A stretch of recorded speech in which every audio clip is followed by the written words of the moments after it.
വാക്യം.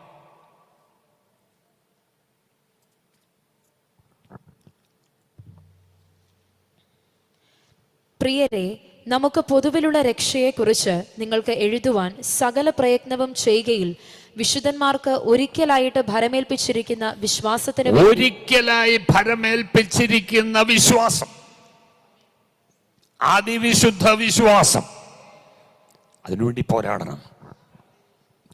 വിശ്വാസം ത്യജിക്കുന്ന ഒരു കാലമായത്. വിശ്വസ്തന്മാർ ഇല്ലാതെ പോകുന്ന ഭക്തന്മാർ സ്തോത്രം ഇല്ല.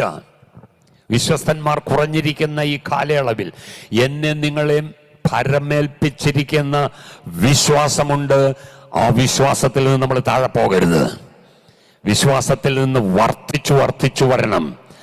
ഹല്ലേലൂയ. ആ വിശ്വാസത്തിന് വേണ്ടി എന്ത് ചെയ്യണം? പോരാടണം. പുതിയ നിയമ ഭക്തന്മാരെ ഏൽപ്പിച്ചിരിക്കുന്ന പല കാര്യങ്ങളുണ്ട്.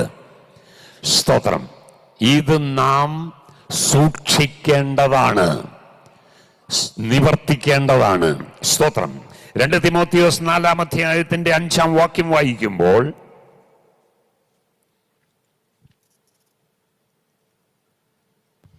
നീയോ സകലത്തിലും നിർമ്മതനായിരിക്ക, കഷ്ടം സഹിക്ക, സുവിശേഷകന്റെ പ്രവൃത്തി ചെയ്യുക. സുവിശേഷകന്റെ പ്രവൃത്തി നമ്മെ ഏൽപ്പിച്ചിരിക്കുക. സ്തോത്രം. സുവിശേഷകയുടെ പ്രവൃത്തി നമ്മെ ഏൽപ്പിച്ചിരിക്കുക. Please God. മനസ്സിലായോ? വേറെ ആരെയല്ല ഏൽപ്പിച്ചത്. ദൂതന്മാർക്കും കൂടെ അവകാശം നൽകാതെ അല്ലേ? സ്തോത്രം. ദൂതന്മാർക്ക് പോലും നമ്മൾ പാടുന്നത് ദൂതന്മാർക്ക് പോലും കൊടുത്തിട്ടില്ല. പക്ഷെ എന്നെ നിങ്ങളെ അത് ഭരമേൽപ്പിച്ചിരിക്കുന്നത്. സുവിശേഷകന്റെ പ്രവൃത്തി ചെയ്യണം. അല്ല, നിന്റെ ശുശ്രൂഷ നീ നിറപടിയായി നിവർത്തിക്കണം. ഹല്ലേലൂയ. നിന്റെ ശുശ്രൂഷ നീ നിറപടിയായി നിവർത്തിക്കാം.